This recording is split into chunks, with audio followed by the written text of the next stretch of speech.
Deus tem um plano na sua vida.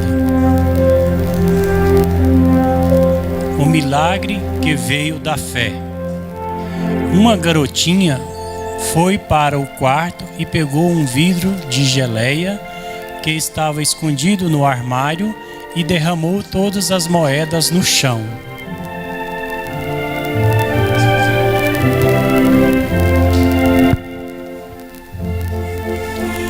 Contou uma por uma, com muito cuidado, 3 vezes. O total precisava estar exatamente correto. Não havia chance para erros.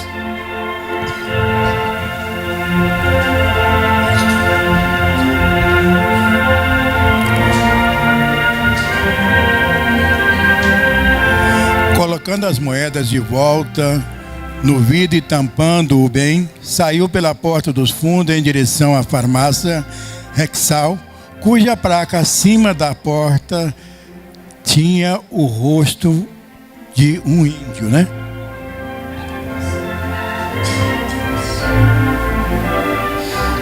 Esperou com paciência o farmacêutico lhe dirigir a palavra, mas ele estava ocupado demais. A garotinha ficou arrastando os pés para chamar a atenção, mas nada.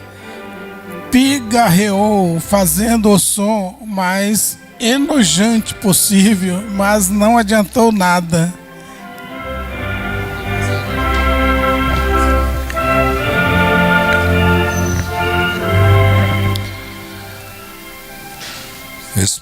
Por fim, tirou uma moeda de 25 centavos do frasco e bateu com ela no vidro do balcão. E funcionou. O que você quer? Perguntou o farmacêutico irritado. Estou conversando com o meu irmão de Chicago, que não vejo há anos, explicou ele sem esperar uma resposta.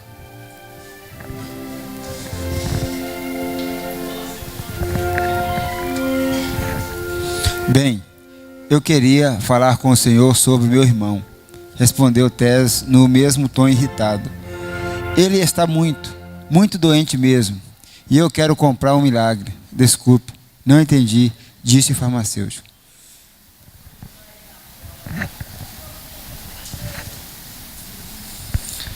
O nome dele é Andrew. Tem um caroço muito ruim crescendo dentro da cabeça dele, e o meu pai disse que ele precisa de um milagre. Então eu queria saber quanto custa um milagre.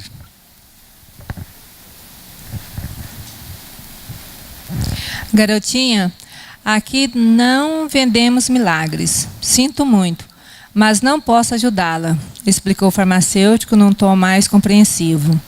Eu tenho dinheiro. Se não for suficiente, vou buscar o resto. O senhor só precisa me dizer quanto custa.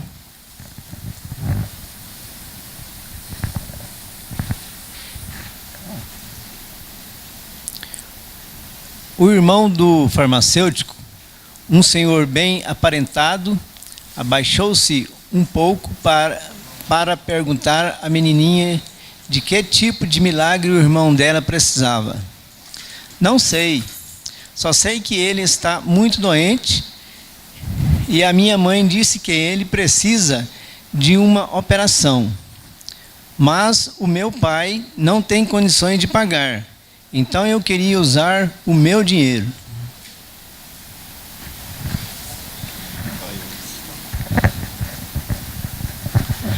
Quanto você tem? Perguntou o senhor da cidade grande. $1,11, respondeu a garotinha bem baixinho. E não tenho mais nada, mas posso arranjar mais se for preciso.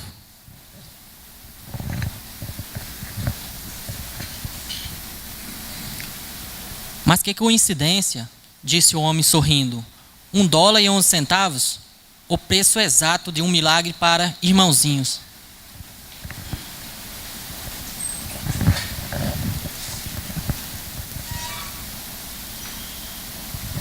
Pegando o dinheiro com uma das mãos e segurando com a outra a mão da menininha, ele disse: mostra-me onde você mora, porque quero ver o seu irmão e conhecer os seus pais.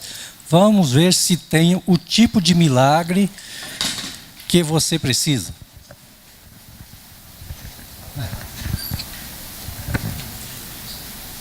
O que está dizendo? Aquele senhor elegante para o Dr. Carlton Armstrong, um neurocirurgião. A cirurgia foi feita sem ônus para a família e depois de pouco tempo, Andrew teve alta e voltou para casa. Os pais estavam conversando alegremente sobre todos os acontecimentos que o levaram àquele ponto, quando a mãe disse em voz baixa: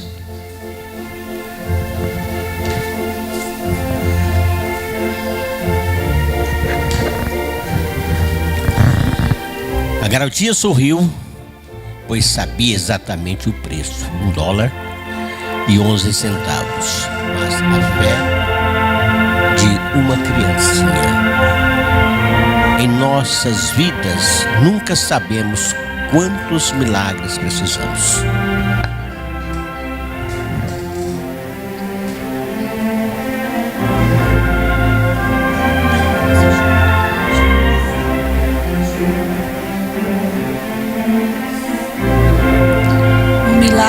Não é o impedimento de uma lei natural, mas a operação de uma lei superior. Sei que você vai passar essa bola para frente.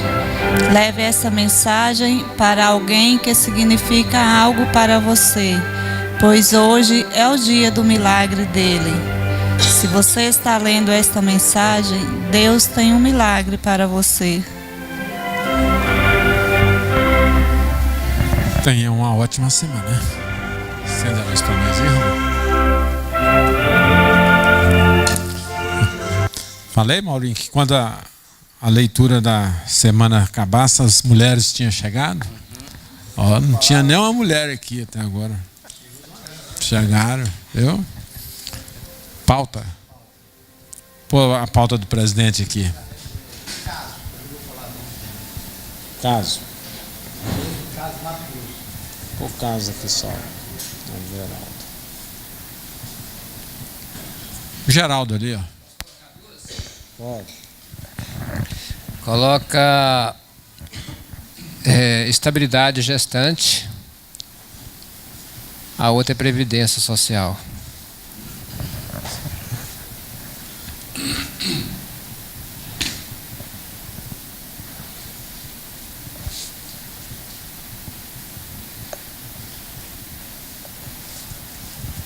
Qual que é a outra? Previdência? Previdência social.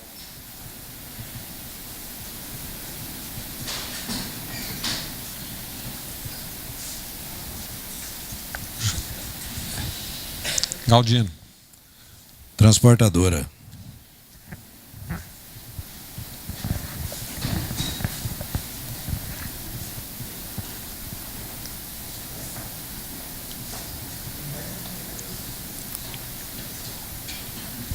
Quem é a próxima? Erli. Diário e Razão.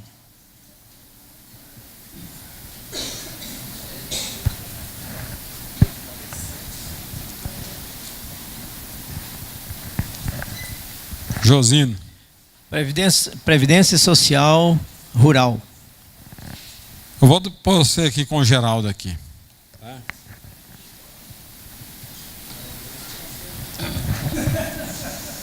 Vamos ter que aceitar. Né? Próximo. Eu. Braz. Escrituração contábil. Opa.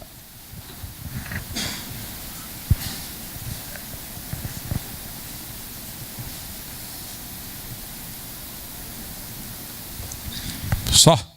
Acabou? Olha, você está aí na boca do caso seu. Não é o caso, não. Esse é outro aviso, né? Eu quero avisar para vocês que hoje o nosso colega Aderossi entrou no site e ficou meio abismado. Então, hoje, se Deus quiser, a partir da semana que vem, nós vamos entrar nesse site também aqui do contabilista e vai aparecer aqui. Vamos supor. Eu errei, não errei? Errei. A não ser que eu esteja entrando errado. Você fala que entra no nosso site. É aqui. Não, no portal. Não é portal mais, é contabilista só agora, né? Então, aqui, dentro de contabilista, nós vamos entrar aqui, vamos supor que eu coloco a minha senha, né? Aí é a matrícula. Matrícula. Já está lá, ó. Clica nela que ela vai. A senha. Agora a senha ninguém vê. Esterístico. Então entramos aqui. Vai aparecer aqui, ó, como que está a cara dele. Então aqui tem a malha fina, calendários, o raio-x. Você entrando nesse raio-x, é bom vocês entrarem no raio-x, então aparecem as empresas de vocês aqui. Não sei se vocês estão fazendo isso. E cada empresa dessa, inclusive o Otávio já falou isso aqui, então vamos supor, eu sei que uma dessa aqui, ela está sobre, vamos supor aqui, essa daqui. E eu já falei para ele, tá, entrou aqui, aí, ordem de serviço. Então, essa aqui não tem ordem de serviço. Vamos entrar na outra. Vamos ver essa daqui. Ordem de serviço.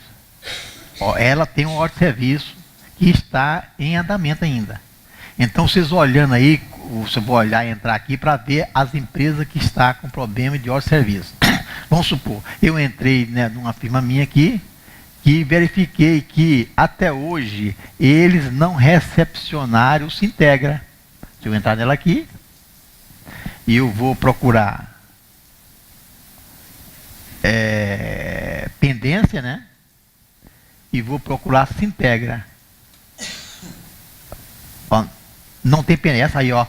Olha bem, se eu entrei, era mais ou menos 2 horas, tá falando que eu estava devendo o Sintegra referente ao mês de junho. Agora eu entrei, já não estou devendo mais. Então é bom ter sempre ir. Sabe por que isso, gente? Porque o Estado, ele já está com tudo prontinho para autuar. Pra você ter ideia, gente, eu vou colocar até no site, eu vou pedir para o menino fazer. Tem um colega nosso que recebeu intimação de 4 anos atrás. O que aconteceu? Nós falamos várias vezes aqui, empresário, não compre mercadoria no nome da pessoa física sua. Não compre mercadoria que não seja para a empresa. Aí o pessoal não comprou no nome da empresa não, mas comprou no nome de uma pessoa que tem um CPF. Aí também não tinha nada a ver com a empresa. Mas sabe como que eles acharam que a pessoa estava comprando mercadoria da pessoa física e vendendo? Pelo endereço. Os endereços que ele estava comprando era aquele. Sabe quando foi a multa? A multa dá 1 milhão. Aí o contabilista, aí o pessoal do Estado chamou ele lá, deu uma lavada. Olha, você sonegou durante esse tempo todo, você comprou mercadoria que entrou no seu estabelecimento no dia tais, e autou a empresa. O pessoal do Estado deu um documento para que o empresário assinasse para pagar a multa e o contabilista assinar também. Você acha que deve assinar esse documento? De jeito nenhum. Então nós vamos discutir esse caso, se o contabilista deve assinar isso. Na minha concepção, não deve assinar, porque inclusive ele nem sabia que ele está fazendo isso. Agora, muitas coisas podem ser descobertas através do danado contabilidade. Aí, se eu fizer um comparativo do banco, vamos supor que ele não tenha banco, só tem, então é mais difícil. Então, é melhor ele deixar de assinar esse documento do que permanecer recebendo esse honorário e futuramente ele não vai dar conta de pagar e ele assinou o documento. Que documento é esse? Eu pedi para ele mandar esse documento e ele não mandou. Então, muito cuidado com essas coisas, porque, gente, eles estão pegando agora até por endereço, já está sabendo de tudo. E é claro que ele vai na empresa quando o negócio é meio gordo. Acontece que tem gente, rouba um pouquinho, aí rouba mais, fica roubando demais, né? Aí no fim é descoberto. Então, se for uma coisinha à toa lá que ele comprou, mas não, era assíduo. Ele comprava mercadoria e ia para o endereço tal. Então, ele já estava monitorando. O que significa isso aqui? Ele está sendo monitorado. Porque não apareceu mesmo mais aqui, não. Ela está sendo monitorada. Vamos supor. Fala. Nessa mesma cliente aí, observa para nós no livros fiscais. Tá bom. Nesse caso, ele está sendo o quê? É só eventos cadastrais, alguma alteração, alguma coisa assim. Né? Alguma coisa aqui. Aí essa aqui encerrou, né? Mas ele está sendo monitorado através. Vamos procurar o quê? Livros, né? Vamos supor, qualquer uma firma dessa aqui. Eu já olhei. Os livros ele está sendo, como chama? Não, eles estão reformulando ela. Tá. Eu estou falando isso para ver se no caso o senhor tinha pendência, que o meu lá, eu fiz uma checagem em todos estão com pendência de livro, 4, 5 anos para trás de livro pendente. Não está tudo autenticado, né? Então é por isso que eu estava eu quero falar para vocês que eu achei interessante esse caso aqui. Inclusive, gente, alguém falou de transportador aí, né?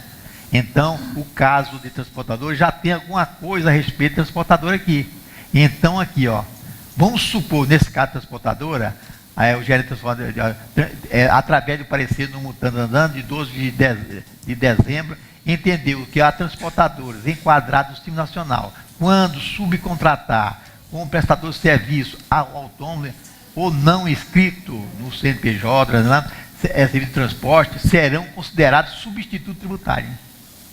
Então, se a transportadora contratar um autônomo que não é registrado no Estado, ele é considerado substituto tributário por aquele autônomo. Muito cuidado com isso também. Então, tem umas notícias aqui interessantes, é bom a gente ter se apresentando para ficar atualizado sobre isso aqui, tá bom? Alguma pergunta? Não tem? Deixa só o Ronan comentar um negocinho, eu passo para vocês. Deixa eu só comunicar. O presidente perguntou se nós, os contabilistas, se o contabilista deve ou não assinar essa peça do Estado. Eu quero dizer o seguinte, eu acho que dizer que não devemos assinar, o contador tem que saber que tipo de assinatura. Se ele está assinando, simplesmente dando um ciente da presença daquele fato, dando um conhecimento daquele, tem que saber como assinar. Eu digo assim, eu não vou dizer para o contador não assinar. Saiba de que maneira você está assinando. Porque o advogado, por exemplo, o que o juiz fala? Em qualquer despacho do processo, ele notifica o reclamante e também o patrono, que é o advogado. O contabilista, ele é junto ao órgão do Estado responsável pela empresa. Ele precisa ter conhecimento daquilo. Aí tem que ver de que maneira que o Estado está pedindo a assinatura. Se é simplesmente comunicando aquele fato ao contabilista. Se assim for, eu acho até prudente da parte do Estado, levando ao conhecimento do contabilista da irregularidade do seu cliente. O fato de assinar por si só não quer dizer que ele está se expondo, se condenando, não, ou assumindo a responsabilidade. Por exemplo, nós podemos ser uma testemunha de um fato. Ele pode estar lá, às vezes pode ser assinar como testemunha. Ele, como contabilista, ele é uma testemunha. Se ele tem consciência de que aconteceu aquilo, ele é uma testemunha, mas ele não está ali assumindo a responsabilidade. Agora tem que saber de que maneira estará assinando. Eu digo isso para não se indispor de uma maneira assim, não devida junto ao seu cliente. Porque de repente ele assiste e fala, não, eu não vou assinar porque o sindicato falou que não devo assinar. Não é bem assim. Tem que saber como você vai assinar, o porquê que você está assinando. Muito bem lembrado. Braz, deixa só o Braz falar. Né? Tá. Pediu o Everal para repetir, a transportadora, se pagar a pessoa física para transportar, ele citou a transportadora. Agora vamos botar esse caso aí, porque nós estávamos nesse caso e ele voltou naquele caso anterior. Olha o que o Ronan falou, como testemunha do fato. Ora, eu sou testemunha que ele comprar mercadoria. Não sou, gente. Aí se eu assinar isso, eu estou testemunha que ele comprar mercadoria. Eu acho que, aí o que eu falei, me manda esse documento para a gente verificar se você deve assinar ou não. Eu acho que ele fala assim, você entrou com mercadoria dia tal. A assinatura do empresário, a assinatura do contador? Não, eu estou dizendo o seguinte, Poxa vida, aí não não, é cara. testemunha se o empresário comprou, não. Testemunha da existência daquele auto de infração. É isso que eu estou dizendo. Se for para ele dizer que ele está, uma ciência dele, tomou conhecimento daquele auto, ele é o contador. Quem tem que tomar conhecimento, ciência do auto é o contador. Ele tem que saber da existência daquilo. Não. Pode ser um comunicado do Estado para o contador de que o seu cliente está sendo autuado. Igual faz aí no portal aí, ó. Disponibiliza as irregularidades da empresa para o contabilista. É que eu estou dizendo, precisa saber que assinatura é essa. Também discordo que o auto de infração não pode ser assinado pelo contador. Não, desde que seja uma assinatura não corresponsabilizando ele com o ato e o fato, eu acho que ele pode assinar. Ele não pode assinar desde que esteja responsabilizando ou corresponsabilizando ele pelo fato que está explícito na autuação ou na notificação. Quer dizer, ele pode assinar que está recebendo aquilo, pode. Ele está recebendo a notificação para comunicar ao cliente. Tranquilo. Não, mas calma lá, gente. Gente, mas parece que nós estamos falando, sei lá, parece que eu falo uma coisa aqui e quer todo mundo ser contra a gente. Por favor, olha bem. A pessoa foi notificada que ele estava comprando mercadoria e colocando na casa dele. O delegado da Receita chamou o empresário e o contador foi junto. Ele chegou lá, ó, detectando que você, no dia tal, você comprou mercadoria e colocou no seu recebimento. E mandou, e pediu para o empresário assinar, e pediu para o contador assinar. Eu sou responsável por isso, gente? Eu não vou assinar isso nem que a vaca tussa. Olha, eu só falando aqui, ó, que ele entrou com mercadoria, ele está confessando que eu entrei com mercadoria e ele assinou. Não, confesso também que eu sabia disso, certo? Não, poxa vida, não, eu acho que tem que olhar muito o documento para verificar isso. É lógico, não, que o Ronan colocou, e o que eu estou colocando é justamente isso. Você não vai assinar nada que vai te responsabilizar, não. Aí. Agora, uma assinatura notificando alguma coisa. Essa daqui que falando assim, ó, você entrou com mercadoria dia tal, é o documento que eu estou falando para você. Se for esse documento, ele deve assinar? Não. Pronto, tá bom. Bom. Fábio quer falar um negócio. Não, era dizer que o recomendável é não assinar, que é a confissão de culpa, né? Termina aí com o transporte aí. Você vai falar aí? Deixa o Derli falar aqui um pouquinho. O Everaldo. A auditora do Estado foi até a empresa e disse que tinha notas fiscais sem lançar. Em torno de 5 mil notas. É um supermercado. Né? Ela pegou nos últimos 5 anos que tinham 5 mil notas. Aí pediu à empresa e a nós, contadores, nós somos 2 contadores, que ela autuasse espontaneamente, a gente relacionasse essas notas, tudo, levantasse essas notas lá e que ela ia autuar espontaneamente e ficaria resolvido. Aí nós não concordamos, porque nós começamos a pesquisar as notas, algumas notas, estava toda lançada. Aí descobrimos que o próprio malha que ela estava pesquisando lá estava falho. Pronto. Aí nós conversamos com o advogado também e falou, olha, eles é que tem que te autuar, não é você que tem que provar que você não lançou a nota. É eles é que tem que provar que as notas não foram lançadas e te autuar. Né? Aí ela ficou uns 5 meses, né, 5, 6 meses, aí trabalhando para poder ela autuar a empresa. Realmente ela autuou, mas não da forma como não ela... de tudo, né? Agora eu pergunto, a nota fiscal que ele não mudou para você, você ia falar, essa nota fiscal, ele vai assinar isso, você não deve assinar isso. Porque não é fato, não é obrigação sua, está vigiando a pessoa em comprar e colocar lá dentro. Não é função. Braz, termina aí. Não, sobre a transportadora, que é comum você ver, principalmente transportadora pequena, enquadrada no simples, paga caminhões particular, paga pessoa física para carregar. Agora, como o Everaldo falou, aí a transportadora será o substituto desse transporte. Né? Aqui, ó.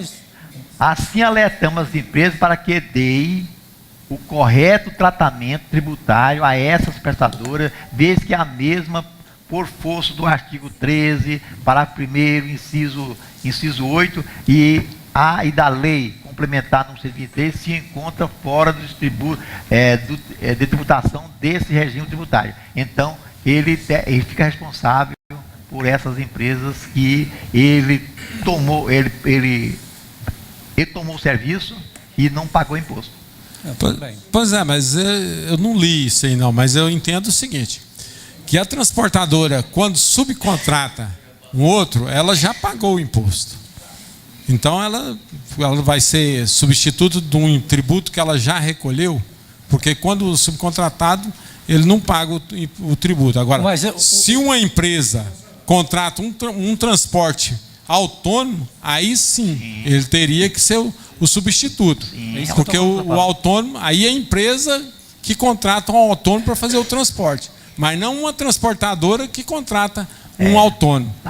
Mas quando uma transportadora contrata um autônomo, aquele autônomo também ele é devido pelo imposto dele. Devido imposto. Ele está transportando. Só que ele é terceirizado, ele é subcontratado.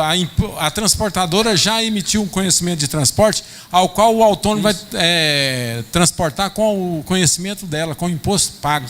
Então, agora, fugindo um pouco daí, o problema muito grande aí é a previdência social dessa pessoa física, né? Na verdade. Eli, deixa só um pouquinho aqui, deixa eu complementar aí. O que o senhor Everaldo está querendo trazer para a gente é a responsabilidade civil do profissional da contabilidade. E o que a gente bem sabe aí, a Lei 11.651, no artigo 45, a esses slides que está aqui, está falando que nós somos solidários. Passa para você. Está aqui, já está aqui. Nem vi.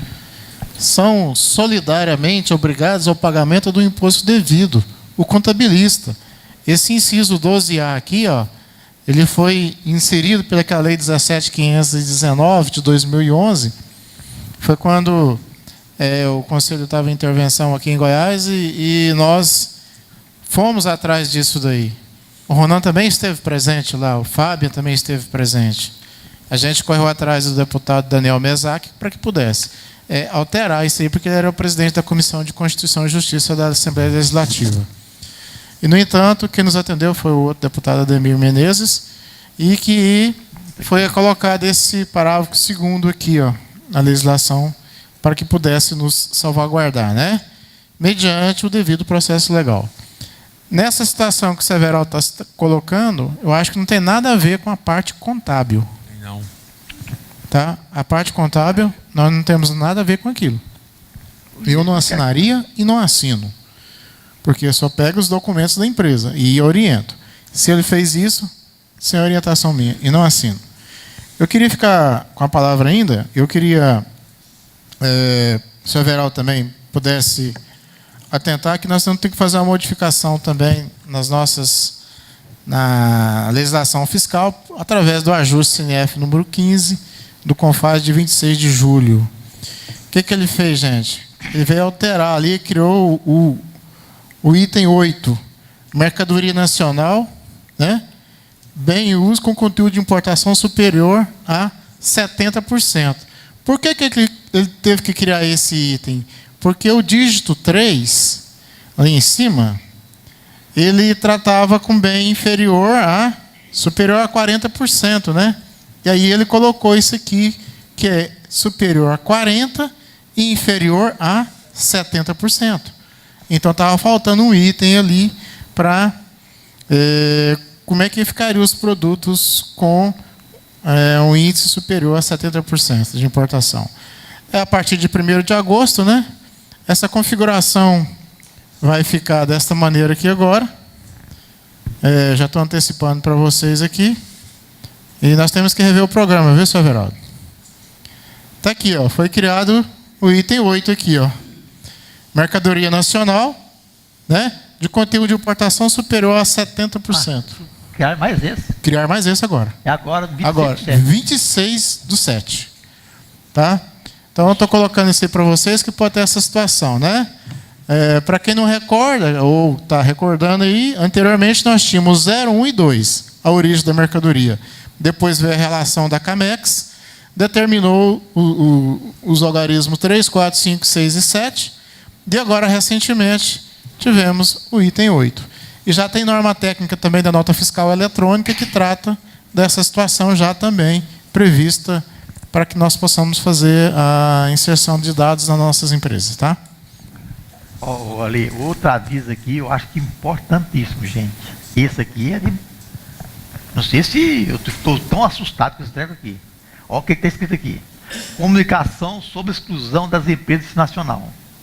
Segunda-feira, 20 de 8 de 2012. Isso foi naquela época, em 2012, né? Já passou, mas eles podem começar agora. Informamos que configura motivo de exclusão de ofício do regime civil nacional a existência de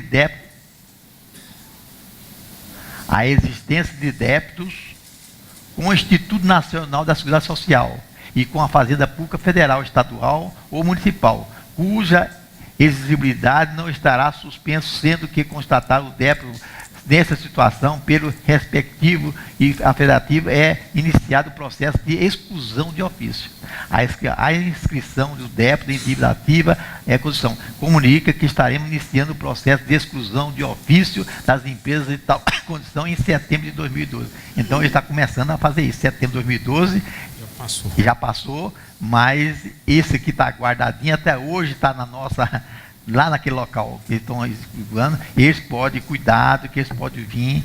E se você tiver algum débito de INSS, essas coisas, pague logo. Inclusive, uma vez aqui, falou assim, eu estava devendo, certo, o Simples Nacional. Eu quero acertar lá com o Estado somente a parte dele, certo? Não significa que só acertando com o Estado, você está fora do Simples Nacional, não. Muito cuidado com essas coisas, tá bom? Ok, fala sua pauta aí, o caso. Caso. Não, o caso desse caso eu já falei que seria aquele, já estipulei, que seria o caso de comprar mercadoria e sem o CPF, mesmo CPF. E o outro caso é o seguinte, eu gostaria que o Otávio olhasse para nós, a mercadoria é exportação, 4%. Então, em qualquer estado do país, ela é 4%. Mato Grosso, para a gente passar uma peça de avião daqui para Mato Grosso, eu tenho que pagar a diferencial de alíquota? Pois é, então eu gostaria que alguém, se tem algum caso desse, para a gente questionar Mato Grosso, se eu sair com a peça de avião para daqui para Mato Grosso, quando passa lá, tem que pagar o diferencial da alíquota. 4%. Que diferencial é esse? Eu pedi a lei para ele, ele me trouxe ainda, né? E esse colega que essa pessoa estuda bem, ele tá, o que ele falou aqui? Aqui, ó. Precisamos saber com urgência como procede as vendas do Estado de Mato Grosso, despachante de mercadoria para a transportadora. A impressão que dá que eles estão não estão reconhecendo a redução de 4% do CMS. Não, peraí. Mato Grosso, né? O Mato Grosso, ele tem, se a mercadoria for com substituição tributária, a entrada desse produto lá. Eu acredito que está tendo algum equívoco aí, Everaldo, porque todo produto, importação direta ou mercadoria estrangeira adquirida no mercado interno, a alíquota é 4%. Não se fala em benefício nenhum e mais nenhum acréscimo de imposto aí nessa situação. Tá? Peça de avião. Peça de avião. Pois é. Não tem. Tá? Espera aí. Deixa. Não tem problema. Você pode viajar o país inteiro, daqui para Goiaba. Tem que olhar o adquirente dessa mercadoria. Foi adquirido para fins de consumo final ou para revenda?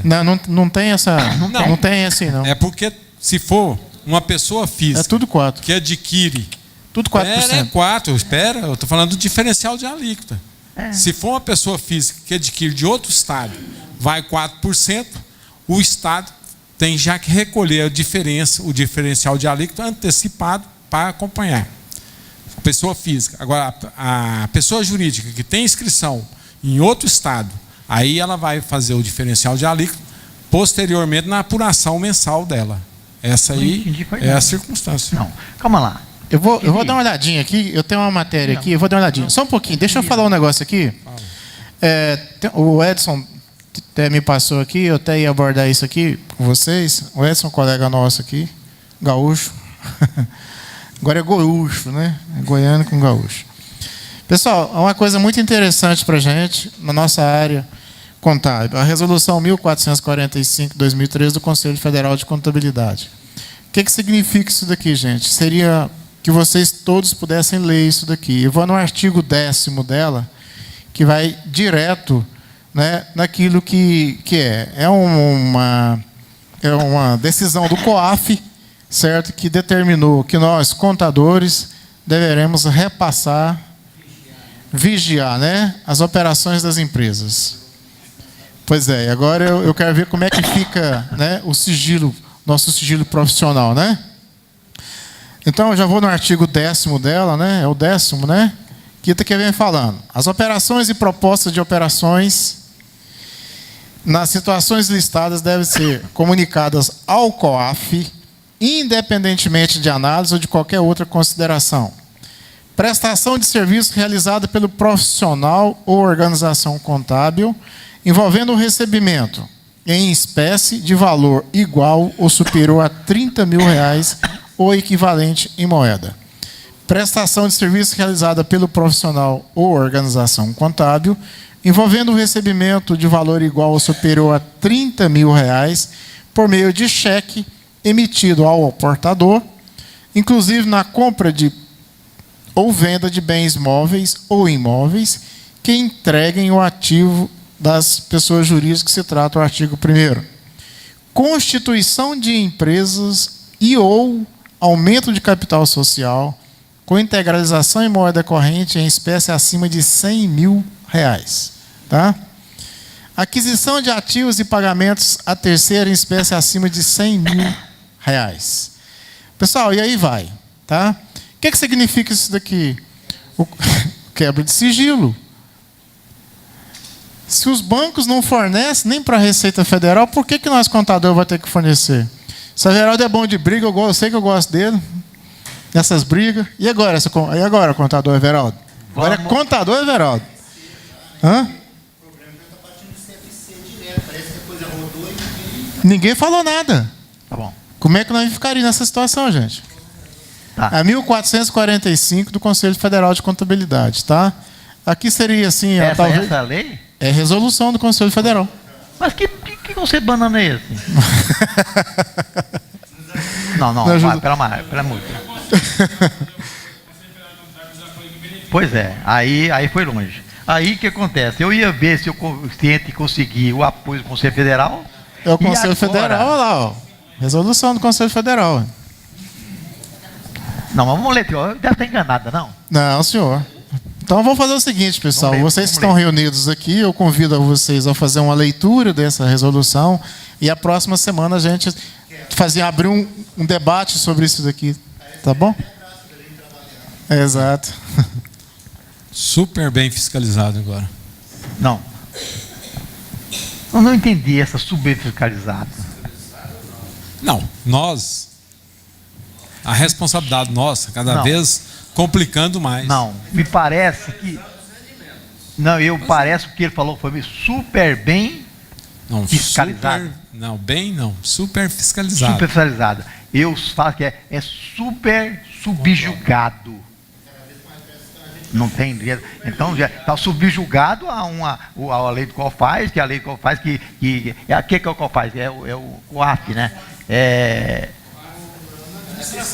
Na fila financeira então, façamos a nossa parte. Eu acho que não deve denunciar ninguém, poxa vida. Se ele não tem condição de fazer, por que nós temos que fazer isso? Denunciar? Eu acho que o Conselho Federal de Contabilidade, se vai assistir, eu acho que vocês pularam o corguinho. Uma resolução, essa resoluçãozinha que eles colocaram, para mim, é uma resoluçãozinha. Isso aí não está beneficiando o profissional, não está fiscalizando nada. E está subjugando o profissional a umas coisas palhaçadas dessa aí, para mim é. Everaldo, o Conselho Federal de Contabilidade está cumprindo aquela lei federal do crime de lavagem de dinheiro.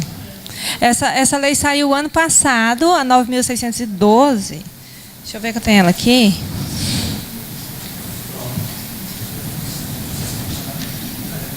A 12.683. Na verdade, ela está alterando a lei lá de 98, que trata de crime dessa natureza.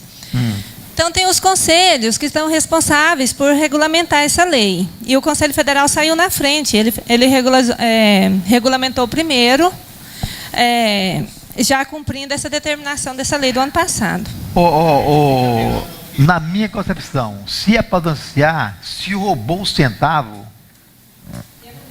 punição é a mesma. Só porque eu roubo muito que eu tenho que ser punido, não. Roubou, se o contabilista tem que fazer as coisas corretas. Nem precisava falar em lei, porque o contabilista, ele deveria fazer a contabilidade e não aceitar esse tipo de coisa. Agora, ele está impondo, porque a grana é grande, então o contabilista fica subjugado, você terá que denunciar isso. Olha, poxa vida, nem precisaria, porque ele deveria fazer a coisa com mais zelo. Agora, uma resolução dessa para... não sei não, acho que está fora da cogitação. Os advogados já manifestaram contra e já ganharam. Eles não vão delatar o cliente alegando sigilo profissional. Pois é, não existe uma lei maior de sigilo profissional? Não existe. Por que uma resolução vai passar por cima dela? Olha, agora, existe uma resolução do Conselho Federal da Contabilidade que fala assim, de tabela de honorário. Eu acho aquela tabela de honorário que coloca lá no artigo 8º da resolução, outra falsa, outra falsidade, porque está na Constituição que é livre a concorrência também. Então, nós temos que olhar muito esse negócio de lei, inclusive, se vocês entrarem dentro, não estou falando do pessoal do Conselho, não, pelo amor de Deus. Então, se vocês entrarem na nossa lei de regência, e eu sou um péssimo pessoa que não entende português, não. Mas o que tem de erro na nossa lei de regência de contabilidade é brincadeira. A governador com assento, tudo aí. Por que não consertar essa lei, gente? É um caso sério, certo? Então nós temos que modificar essas coisas. E que um dia, se um dia eu chegar lá, naquele conselho, lá no plenário, o pau vai feder queimado. Porque eu não tenho medo de falar mesmo, certo? Não sei o que vai acontecer, não. Não, vamos. Isso aí eu vou levar para o encontro nacional dos presidentes de sindicato, que vai ser quando? Em setembro agora. Vou levar esse caso, fazer uma matéria, porque eu acho que esse caso aqui está ultrapassando os limites, certo? Eu acho que a minha... Ou segue uma, vai seguir dois caminhos, ou segue uma ou segue a outra. Se eu fazer essa aqui, eu perco o outro lado. Se eu fizer esse, eu pego. Então está danado. Nós ficamos numa encruzilhada, né? Quer? Terminou sua pauta aí? Outra pautinha acho que eu esqueci. Eu lembrei que esqueci de novo, quer ver? Eu escrevi aqui. É o seguinte. Depois eu peço. Vamos para frente. Daí, com o Geraldo aqui, ó. Vamos. Estabilidade da gestante.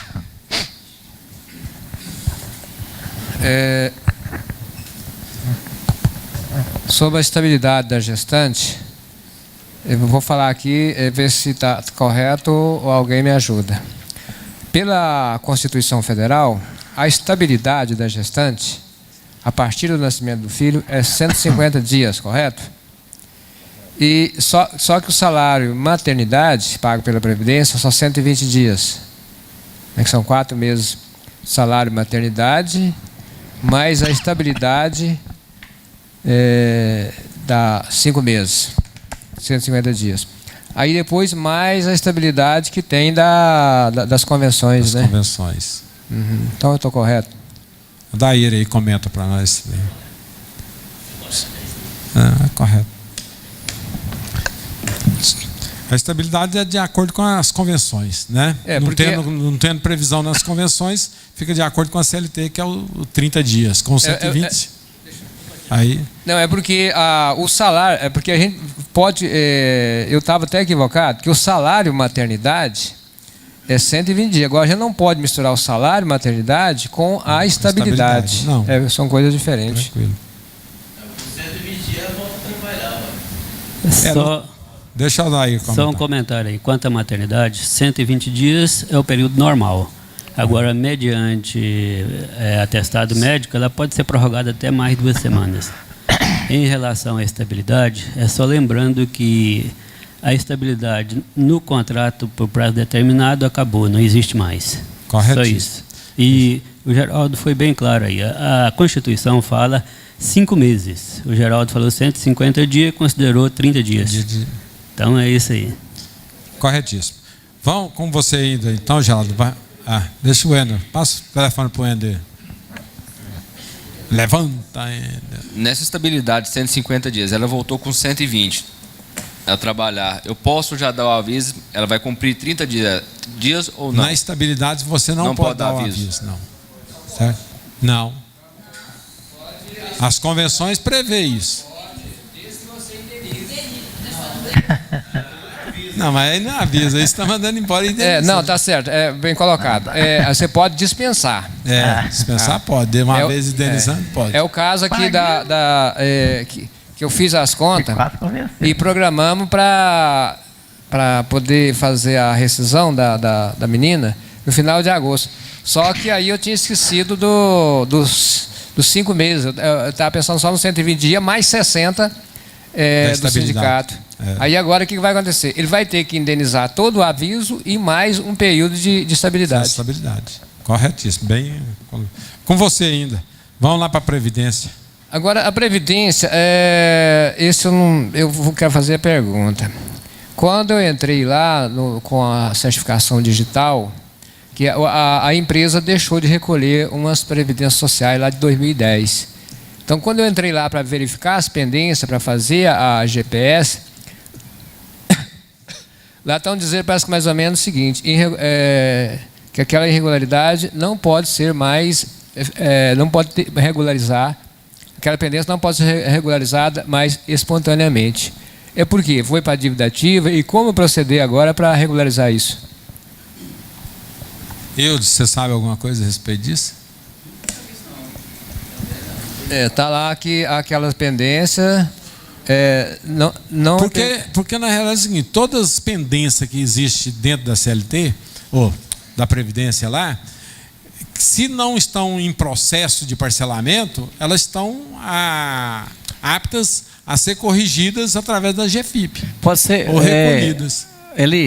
Tem um cliente meu, um dia desse também atrás, aí tinha assim, em preparação que era para encaminhado a PGFN. A PGFN. Aí o que fez? Ele entrou nós entramos com o certificado digital e o parcelamento, né? Então solicita o parcelamento previdenciário e nesse caso aí ela faz um processo e você consolida os dados. No dia seguinte você acessa lá todos os dados estão consolidados, inclusive as atuais que tiver, todas ele consolida. Correto. Esse faz o parcelamento, se for o caso. Ou então pague parcela única nesse caso, se quiser, né? Se quiser quitar de uma vez só. Passa para o Robson lá. Robson. Passa aí, Josino. Faz a corrente aí. Essa empresa está no Simples? Eu tive um caso de parcelamento também. E a empresa ela já tinha feito o parcelamento lá em 2008. Aí não pagou parte de 2008, não pagou 2009. Aliás, ele pagou até 2010. Aí de 2010 para cá não tinha pago. E aí já tinha mais débito ainda. Então, quer dizer, quando eu fui fazer regularizar esse parcelamento aí, tinha algumas coisas erradas para trás. E aí o que aconteceu? Tinha declaração em duplicidade, a Previdência estava cobrando 2 vezes o mesmo mês, e isso foi uma fortuna, porque eu entrei com revisão e a Previdência não olhava o caso. Então, isso aí é um problema sério. Ela não olhava o caso. Aí, resumindo, como a instituição precisava de CND, o que nós fizemos? Juntou tudo, parcelou tudo de novo, tinha mais ou menos R$30 mil em duplicidade. Ou seja, porque esse de 2008 que estava parcelado, entrou novamente no parcelamento. Então, a Receita, a Previdência colocou lá esse débito novamente. Então, eu entrei, fiquei 6 meses indo e voltando, pedindo restituição, pedindo revisão. Aí, como viu que demorou demais, o que eles falaram? Não, vamos pedir parcelamento, depois que nós pedir parcelamento, nós entramos com a revisão. Então, eles concluíram que não vai mais pedir revisão porque não consegue. Então, quando ele disse assim, você vai entrar e fazer o parcelamento, depois pede a revisão, isso é bobeira, porque lá é um jogo de empurra e não consegue pegar de volta. Mas parece que lá, quando você faz o parcelamento, parece que tem um negócio que você assina que esse débito você está confessando e irretratável. Sim, mas aí que acontece? Você concordou com eu fiz sob orientação do advogado. Eu fiz sob orientação do advogado na época. Então ele ia usar os artimanhas dele lá. Não sei se vocês vão correr atrás disso, mas Mas é um jogo de empurra para fazer a gente desistir. Fala, Divina. É o seguinte, ninguém pode se aproveitar do erro dos outros. É locupletamento, enriquecimento ilícito. O que eles fazem? Você pega a cópia da GFIP, tira a cópia. Às vezes, a pessoa manda a GFIP, uma vez que paga o FGTS, aí ela fica... Se você mandar de novo, ela dá duplicidade, porque já pagou uma. Aí acumula, você não percebe. O que se ocorre? Com o certificado digital não dá para pegar. Aparece lá na PGFN, na Receita Federal, pede um extrato lá e faz uma consolidação com a Folha, faz uma auditoria da Folha, pega toda essa papelada, tira xerox, entra com um processo administrativo, pedindo que aquele erro foi um erro sem dolo, foi um erro normal administrativo do RH e requer o parcelamento. Duvido e adoço não sai, porque um caso de uma cooperativa, eu fiz isso daí, nem precisou de advogado. Eu, na época, era contadora, tem pouco tempo, mas eu era contadora na qualidade de orientadora. E aí o Estado não pode aproveitar de um erro administrativo. Agora, confissão de dívida, quem retratava, a dívida é real. Porque esse aí é um erro inclusive tecnológico, porque a Previdência Social, quando mandou a CFIP para lá, entrou em duplicidade. É só provar que está em duplicidade, o próprio fiscal vai fazer uma auditoria na empresa lá nos dados da Receita Federal, vai fazer a exclusão e vai fazer o alocamento de débitos pagos, chama indébito tributário. Quando você paga maior ou indevidamente, você tem o direito sim, tá? Pode ficar tranquilo, quem tiver com essa situação, é só que você tem que fundamentar, tem que pegar a documentação, tem que mandar o relatório para ele fazer a conciliação e a consolidação dos verdadeiros débitos. Tudo bem, mas eu acho que quando você tira uma relação de divergência, lá retrata bem o que você está devendo, o que você não está devendo. Pois é, mas acontece. Você já faz a conciliação dentro, isso eu devo, isso eu não devo, retifica a GFIP e compensa o que tiver de compensar, porque a hora que você entra com o parcelamento, a coisa já fica mais difícil. Então, acontece que esse de 2008, nós tínhamos pagado até abril de 2010, certo? Estava no parcelamento. Okay. O que aconteceu? Aí apareceu o débito lá novamente. Só que o débito estava errado. Além de ter aparecido, ele estava errado. Aí transmitimos a GFIP novamente, aí ele dobrou. Então o que acontece? Aí o débito estava parcelado, aí gerou o débito de novo, aí parcelamos de novo. Tá bem. Maurinho, continua com o Geraldo aqui, o microfone aqui. Espera aí. Fala no microfone aí. Tranquilo. Você tem que mudar os códigos quando você transmite, né? Senão ela sobrepõe. É muito difícil ela dar duplicidade. É porque às vezes eles mandam tudo no como diz, no em branco, né? No branco. Aí ele vai gerar outro débito. Mas se for uma retificação, aí você coloca lá os códigos corretos, 9, mais ou menos isso, né? Okay. Agora, no meu caso aqui, o procedimento, eu imagino, seria agendar na Previdência Social, né? E a pessoa teria que ser o empresário, nesse caso, passa-se uma procuração para alguém, resolver isso lá, é a maneira correta para verificar? Porque quando eu entro lá para verificar a pendência, diz que débito não mais se sujeita à regularização espontânea. Então, provável foi para a dívida ativa? Você agenda e, com a procuração, um funcionário seu que entende, vai lá e discute com o administrador lá e ele vai colocar como proceder para você. Agenda na Previdência Social, lá na Receita, né? Na Receita Federal. Não, mas com a certificação digital só sai isso lá, de que... Não tem como... Eu vou pegar lá e vou te ligar depois. Não tem como proceder espontaneamente. Tem que ser não tem como regularizar espontaneamente, mas... Então tem que procurar a Previdência. Então, vamos ver com o Josino ali qual que é o problema dele.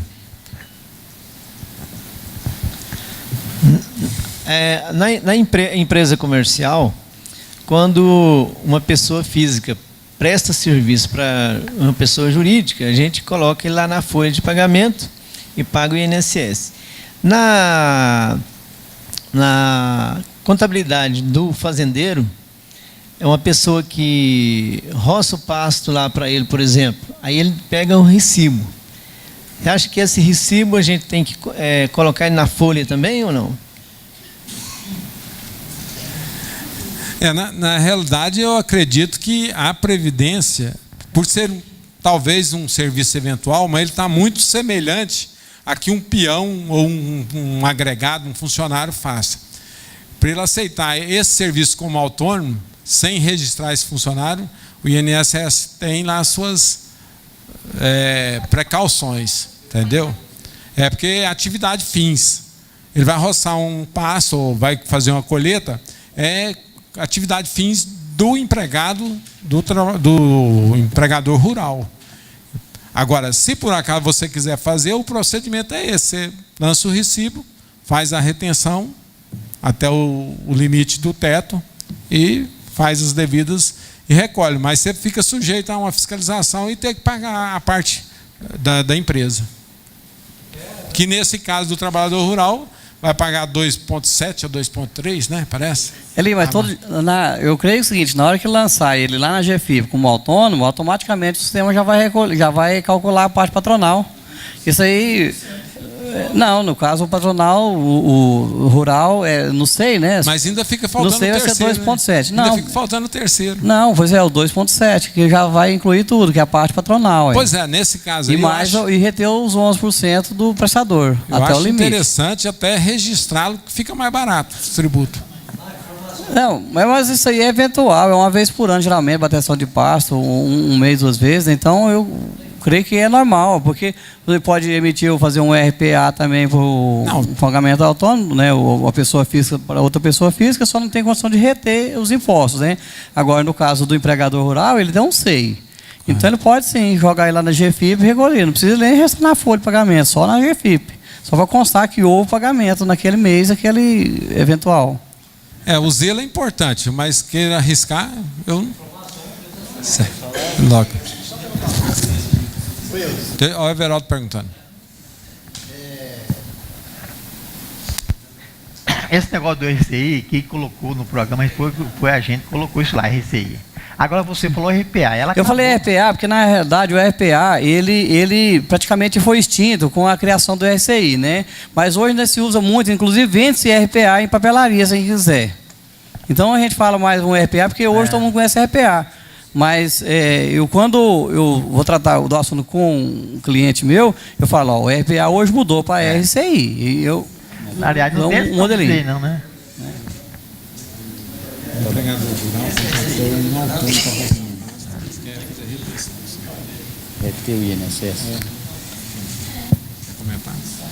Ô Josino, a lei, depois você olha o artigo 11 da Lei 8.213. Lá diz aqui, são segurados obrigatórios da Previdência Social as seguintes pessoas físicas: aquele que presta serviço de natureza urbana ou rural, em caráter não eventual, sob sua subordinação. Se ele é um trabalhador eventual, não é segurado da Previdência Social. Esse caso seu, ele é um trabalhador eventual. Eventual, é. Então, você verifica o artigo 11 da Lei 8.213. Eu só comentei porque é atividade fins. Só isso. E atividade fins, a Previdência geralmente... 8.213? 8.213 de 91, artigo 11. Deixa eu ler aqui então.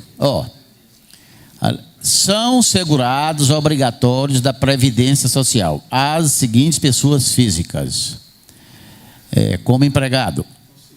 O item 1.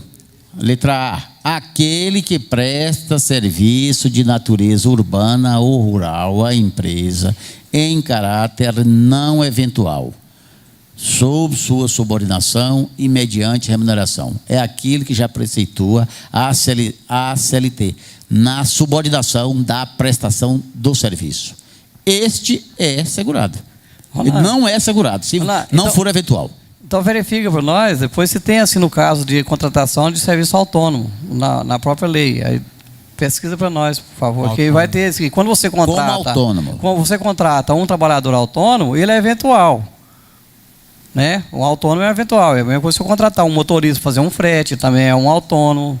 Então, uma vez só, eu acho que é o mesmo tratamento. Só que aí verifica se na obrigatoriedade do empregador O empregador é equiparado à pessoa jurídica, e nós somos empregadores, a pessoa física é equiparada à pessoa jurídica. Então, eu creio que o tratamento é igualitário. Que na atividade rural existe muito o contrato da prestação de serviço por prazo determinado. Agora, a continuidade na atividade rural daquele prestador de serviço, ele não é autônomo, aí ele é empregado. Mas nós vamos pesquisar, sim, eu disse. Você quer saber qual é a condição para se considerar autônomo na atividade rural? É isso que você perguntou?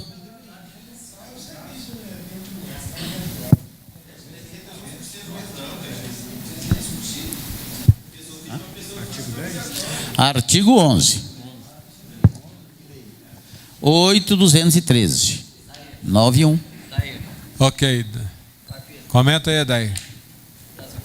Não, eu não tenho muito palpite nisso aí, não. Mas o Ministério do Trabalho... Peraí. Vamos ouvir aqui, pessoal. Eu já vi uma orientação do Ministério do Trabalho, não me lembro mais como foi que eu achei isso aí. Mas ele dá uma regra lá, o que eles consideram como eventual. E parece que esse serviço feito esporadicamente, 1, 2 ou 3 dias, que a pessoa vai lá, contrata esse monte de boia fria, leva lá, eles dão uma orientação sobre isso aí para não considerar como vínculo empregatício. Mas é uma matéria que eu nunca apliquei e também não dei atenção para isso. Então, já tem algum tempo que eu vi essa orientação no site do Ministério do Trabalho. Mas é o que o Ronan estava falando ali. Ó.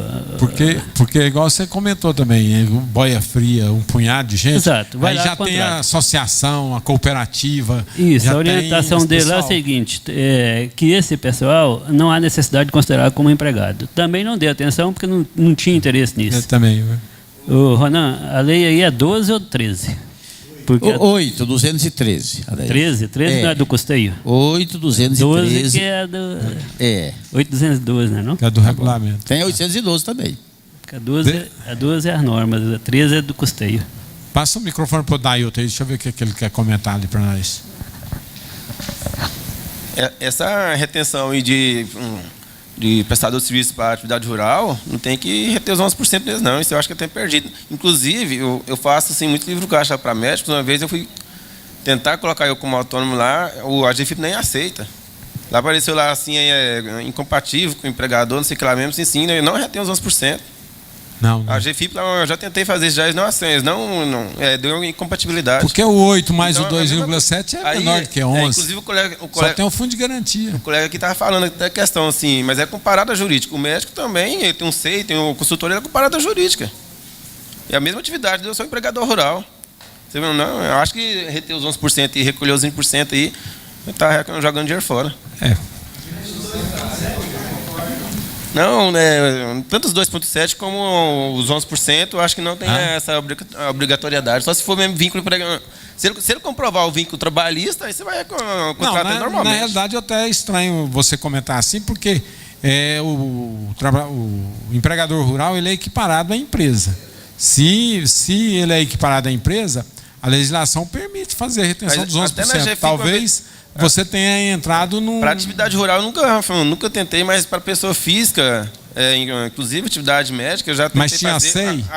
O SEI, tem um SEI. Existia SEI? Eu tenho secretária, tenho assistente lá no consultório dela, e eu, como coloquei como autônomo, deu o código incompatível. Incompatível. A GFIP não aceitou.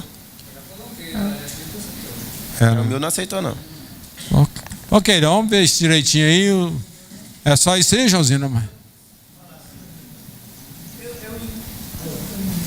Tá ok. Pode falar. Tá no verdinho. Não, tá no vermelho. Inclusive, na contabilidade do ano passado desse fazendeiro, eu até tirei esse recibo, porque eu nem contabilizei, porque eu fiquei com medo da Previdência cobrar esse valor aí. Deixa eu ver se o Everaldo parece que achou alguma coisa aqui, peraí. São segurados, obrigatórios, evidências para pessoas físicas como empregado. Aí falou por isso aí. Agora deve ter parte como autônomo. Foi o que o Eudes comentou, para pesquisar o autônomo aí. Tá? Nessa lei também fala do autônomo. Vamos pesquisando aí enquanto nós vamos para frente aqui, com o Galdino aqui, o microfone aqui. Transportadora. O cidadão tem uma transportadora. E essa transportadora dele é o seguinte, ele falou para mim que é uma senhora, disse que nem caminhão não tem. Ela trabalha com veículos locados, entendeu? Ela arruma o caminhão, arruma a carga, arruma o caminhão e faz o conhecimento de frete e manda para ser recebido lá o frete. Entendeu? Eu quero saber o seguinte, até onde isso aí é legal e se está correto assim. Não, na realidade o que acontecia é o seguinte, o cara constituiu uma empresa, tudo aí ok, comprovou a integralização do capital. O Estado aqui exigia no ato da sua inscrição a comprovação de veículos. Hoje, com o advento aí que transportadora pode ser simples, e você consegue sua inscrição estadual através da junta comercial, que vem junto, então tudo bem. Agora, quando você vai requerer o seu conhecimento de frete, que hoje é eletrônico também, então o Estado está expedindo normal. Então, você comprovando também no Estado um contrato de locação de veículos, o Estado não põe objeção nenhuma em você praticar a atividade. E aí você vai praticar a atividade como se fosse uma transportadora normal. Agora, o que ela está questionando, essa senhora, é que ela colhe a mercadoria lá na roça e transporta para outro estado. Porque tem que ver. Quando ela emitia o conhecimento manual, ela mandava o conhecimento com o motorista, preenchia lá e tal e já ia embora. Correto. Agora ela vai fazer eletrônico. Ela questionou comigo como é que ela ia fazer lá na roça. Eu falei para ela, não, só tem que arrumar um notebook e ir lá e preencher lá na hora que arrumar o caminhão, né? Não tem aquela propaganda. Mas eu vou do verificar. Cartão, né? Deixa eu peraí, só o Everaldo comentar aqui. Não, não é simples, não. É lucro presumido. Me parece, não sei, mas me parece que o artigo 253 que fala no local onde não tem jeito emitir uma nota fiscal, porque o fato gerador do ICMS é no local que pega. Vamos supor que eu estou lá dentro do mato, lá eu vi esse caso no Pará. Então eu peguei o material lá, então ele vai até um local onde você pode emitir uma nota fiscal para continuar. Enquanto nesse local não tem jeito de emitir nota fiscal, então ele pode... Ele vai falar, olha, eu não posso emitir porque eu estou no local. Ele vai até um local onde pode se emitir a fiscal para legalizar o transporte. Esse transporte daquele local onde não pode até o local que pode, não teria problema. Não tem problema nenhum. Artigo 253 me parece. Deixa eu ver aquela reportagem. Ok. Pode falar, Ronan. Eudes, atendendo aí o seu pedido da Lei 8.212, a Adair citou sobre aquele trabalhador autônomo rural. A Lei 8.212, de 24 de julho de 91, passa a vigorar com a seguinte redação. O artigo 12 lá da 8.212, 212 mudou o artigo 12. Aqui vem na letra G. Que considera como segurado para a Previdência Social quem presta serviço de natureza urbana ou rural em caráter eventual a uma ou mais empresas sem relação de emprego. Este é considerado também segurado para a Previdência Social. Letra G do artigo 12 da Lei 8.212. Quem presta serviço de natureza urbana ou rural em caráter eventual a uma ou mais empresas sem relação de emprego. Está assegurado pela Previdência Social. Ou equiparado à empresa. Se é equiparado à empresa, é empresa. Tem o SEI, é equiparado. Então, Eu disse, muito bem lembrado para você, agora nós reportamos a Lei 8.212, citada pela Aldair, lá no artigo 12, que se mudou a redação, letra G.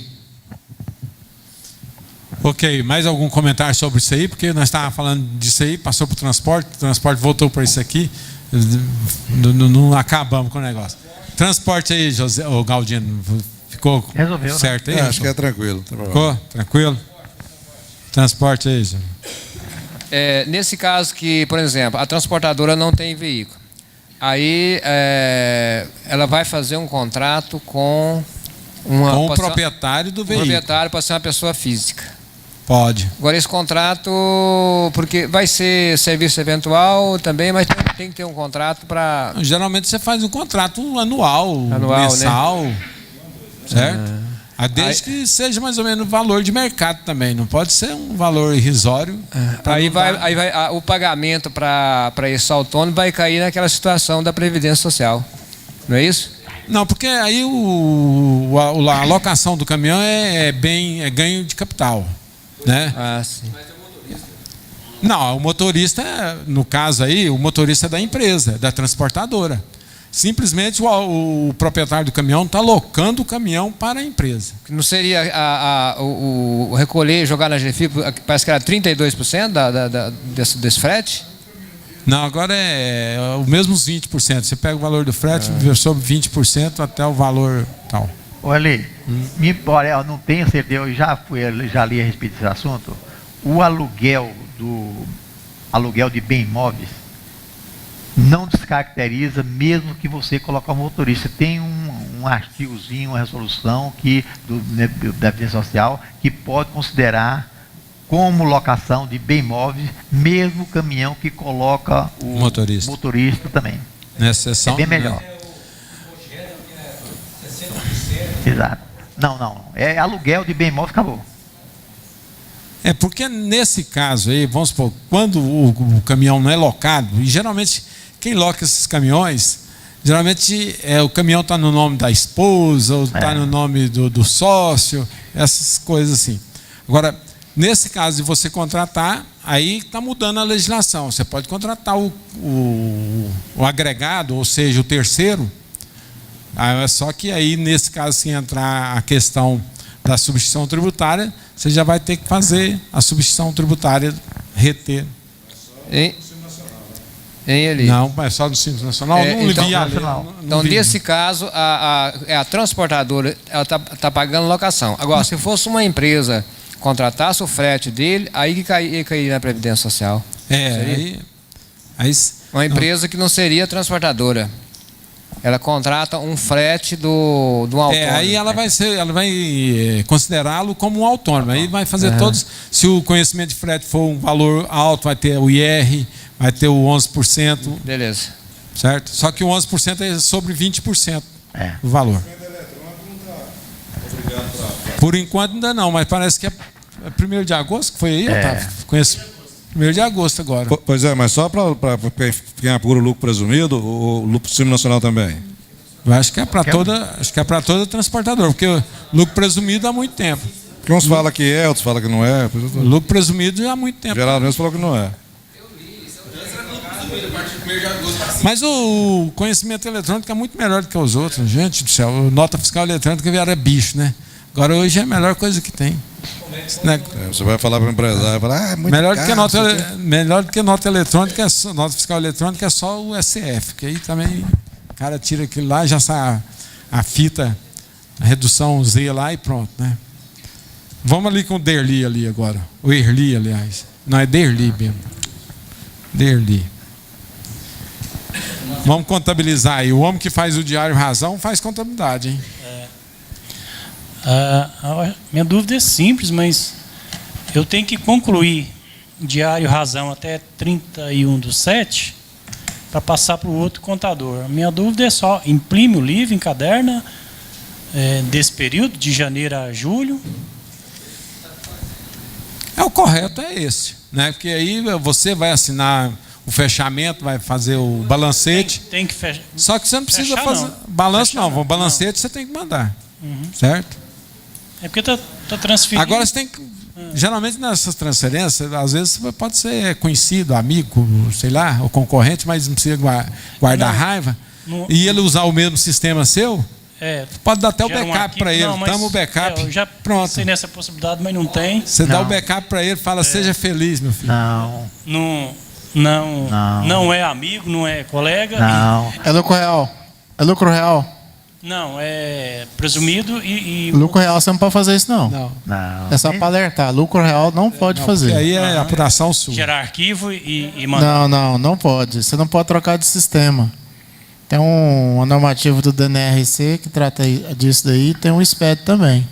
Não pode mudar o sistema que está sendo usado. Não é o sistema, você pode usar o sistema, as contas, né? Você usa uma conta e vai passar para o outro contador e está lucro real. O sistema é diferente. Rapaz, é uma complicação danada quem dá lucro real quando transfere a empresa no meio do ano. Tem que ficar o período inteiro, são 12 meses com a empresa. Você quer sair, ele sai em janeiro do ano seguinte. Ele vai ter que aguentar, o contador, se for lucro real. Deixa o Everaldo comentar um negócio. Sim, senhor. Pode mudar. Pode. Fala aí, Everaldo. Seguinte, o lucro real pode mudar sim. Eu posso ir passar para o outro, registrar o livro bonitinho, o fiscal também. E quanto você falou que não é exibicional nem é real, não pode. Você tem que fechar o seu diário. Não significa que o diário tem que ser autenticado lá no outro ano, não. Você pode autenticar o seu diário todo mês. Então você fechou, você fecha ele, faz termo de abertura e encerramento. Fechou ele, entrega o diário autenticado, bonitinho, sem problema nenhum. Tranquilo. Pode. Eu posso autenticar todo mês na hora que eu quiser, ué. Não significa que o diário é autenticado só no outro ano, não. Ele é autenticado, eu posso fechar todo mês e autenticar meu diário todo mês. Pode. A junta autentica até balancete. Não, e tá certo, Você enfecha ele, faz o termo de abertura e encerramento. Mas aí sem fechar demonstrações, né, Everaldo? Sem fechar nada. E posso fechar. Você pode fechar a demonstração, você pode fechar o seu DLE, não precisa que só o fim do ano, que a lei fala. E pode fechar seu balanço, fecha tudo e caderno acabou. Mas se for uma firma de revenda, você tem que levantar o estoque também. Né? Assim? Certo? Não, olha bem, negócio de estoque, gente. Hoje tem. Ele pode ser todo dia eu posso ter a minha situação de balanço. Todo dia pode ser por mês, pode ser por ano. É claro que a gente vai lançando tudo isso no ativo e depois chega no fim do ano e a gente acha que é CMV. Mas o CMV, ele é achado no ato que eu vendi a mercadoria. Se eu vender a mercadoria, eu posso achar a contabilidade, quanto que é meu lucro no dia, na hora, no minuto, toda hora. Contabilidade, ela não significa que tem que ser mensal. Assim. Nós fazemos mensal porque vamos pegar o documento mensal, mas contabilidade ela pode ser feita minuto e minuto. Deixa o Fábio comentar ali. Ratificando a colocação do presidente, o banco faz contabilidade todo dia, né?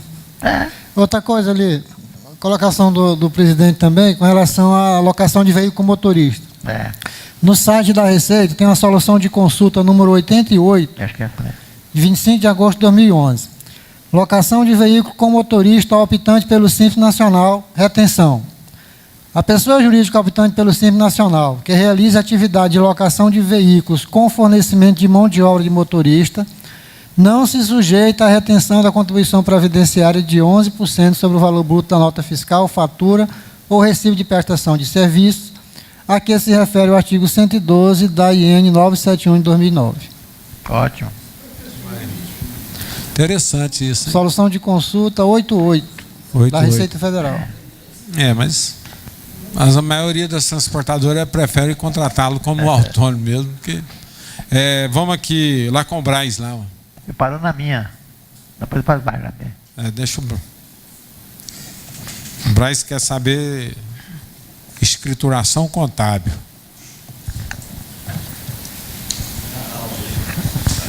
Isso eu quero aprender. A questão é que 80% do comércio hoje vende no cartão de crédito. Presume-se que essa venda ela seja a prazo. E o que eu estou observando aí, os clientes não estão nos mandando aquele documento do recebimento daqueles cartões. Qual a sugestão que nós podemos... Porque quando vem, só o extrato bancário está lá, deposite ele, não sei o quê, deposite ele. Porque nós sabemos que aquele crédito, ele está líquido, porque houve ali uma taxa de administração financeira, houve uma retenção de imposto de renda também. Quero saber se tem alguém que está fazendo isso aí, como está fazendo, porque eu não encontrei solução. Outra coisa, a empresa, no lucro presumido, que recolhe o contribuição social e imposto de renda trimestral, a provisão eu tenho que fazer mensal ou vou fazer trimestral também? A provisão do imposto, ou seja, reconhecimento daquela despesa. Fiscalmente você pode fazer trimestral. Agora, fiscalmente. Eu discordo de vocês. Eu prefiro fazer a provisão mensal, porque eu estou reconhecendo a despesa dentro do mês. Ô, Braz, você perguntou imposto de renda, né? E a contribuição social. Não é despesa, meu amigo. É uma provisão. Isso. Então não existe essa provisão. É provisionar, porque o imposto de renda e a contribuição, ele não é base, ele não tira de nada. PIS, CONFINS é dedução, mas contribuição e imposto de renda, você pode dizer, lucro antes da contribuição, provisão. Então ele não é base para nada, ele não é despesa, é uma provisão. Certo. Mas eu estou falando no lucro presumido, aquele que eu recolho trimestral. Eu coloco presumido, significa dizer, quando você faz a opção do lucro presumido no Simples Nacional, quando eu coloco o Simples Nacional, eu jamais poderia colocar o imposto de renda e a contribuição como despesa. Ele é provisão também, só que uma forma de tributação diferente. Ele é provisão normal. Não, eu concordo, mas eu estou falando, eu vou fazer mensal ou trimestral? Olha, você pode fazer mensal, trimestral do jeito que você quiser. Agora, olha, se você fazer trimestral, talvez você perca. Se a empresa tiver um lucro insignificante, você fazendo mensal, você vai perder, certo? Porque coloca R$20 por mês, né? E 60 por trimestre. Talvez dentro do mês você recolha mais imposto e dentro do mês você recolha menos imposto. Não é conveniente você fazer mensal. Eu fazia mensal, cheguei um dia, perguntei, eu estou fazendo besteira, estou trabalhando mais, e o cliente disse, não, então não vou pagar mais. Não, então faça trimestral. Para que fazer mensal? Vai desembolsar o dinheiro, pega esse dinheiro, me dê esse dinheiro que eu movimento com ele, pronto. Aí ele quis fazer trimestral. Porque eu prefiro fazer mensal, porque se o meu balancete mensal eu quero demonstrar a situação da empresa naquele exato momento, porque naquele mês já gerou um tributo, né? Deixa o Fábio comentar aqui. Atendendo o princípio da oportunidade, é mensal. Justamente. Agora, quanto ao cartão de crédito... Mas nós vamos falar, o princípio da oportunidade. Ele vai fazer isso e pode lá postergar o imposto. Postergar não. Ele pode adiantar uma coisa que não devia. Quando chegar no fim do mês, vamos supor que eu vou pagar o imposto amanhã, vamos supor. Se eu fizer dentro do mês, aí a empresa deu um lucro de 30 mil. O diferencial da alíquota tem que pagar imposto a mais. No outro mês, ele não deu. Como que eu vou pensar esse diferencial de alíquota depois? Então, eu paguei um imposto a mais indevido. Respondendo. A provisão você não está pagando nada, você está reconhecendo só a despesa do mês, a confrontação com a receita. No trimestre é que eu vou ver o que eu pago. Mas quando você falou que o imposto é devido, você pegou aquele danado do adicional e colocou ele junto lá. No mês ele falou que o imposto era mais, no outro mês ele falou que era menos. Virou um salame danado, né? Eu discordo. Dá trabalho, mas é o mais prudente. Eu prefiro mensal. É mais prudente. Inclusive, hoje eu discuti com um colega e falei, eu prefiro fazer mensal, porque eu tenho que reconhecer as minhas despesas, a minha receita, não é mensal. É o lucro líquido, você tem que reconhecer se é o lucro líquido. Embora que é o recolhimento que é trimestral, não é a tributação que é trimestral. Ok. Maurinho, deixa o Wendel passar aqui, depois o Geraldo.